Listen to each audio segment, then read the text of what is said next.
Sino ang talagang may hocus-pocus budget?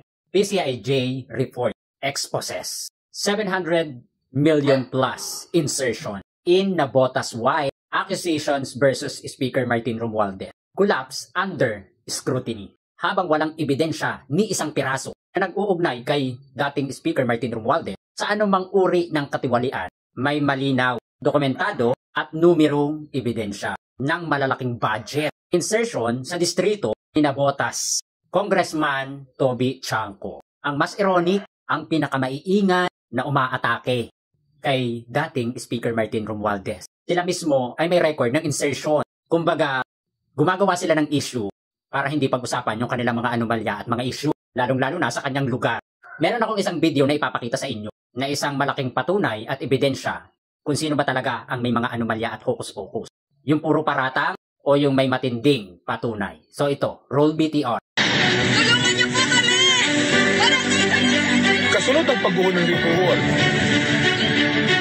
Tuluyan ng giniba ang mga bahay na naapektuhan sa barangay sa Nabotas.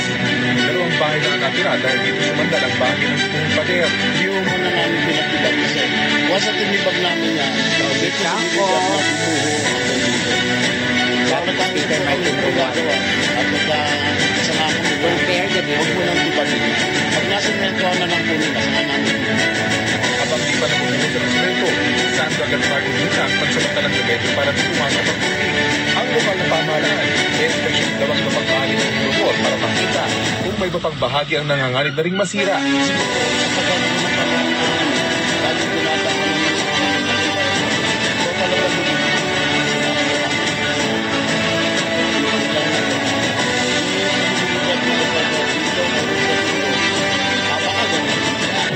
Si Dennis dito na raw pinanganak, lumaki at nagkapamilya at naranasan na rin masira ang Big Wall malapit sa kanyang bahay noong nakaraang taon.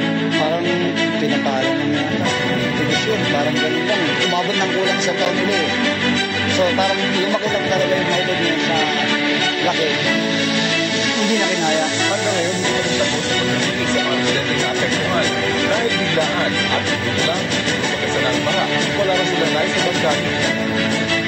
Yan ang sinasabi nating wow, fantastic, amazing. Si former Speaker Martin Romualdez na maraming bintang, akusa, at wala namang ebidensya, ginagawan pa ng samot-saring issue. Samantalang yung nag-aakusa at kung ano-ano ang sinasabi, wow, amazing. May insertion, palpak na infrastructure, mabagal na proseso, mabagal na infrastructure, palpak, yun ang palabintangin. Pangalanan na lang natin na Toby Chanco.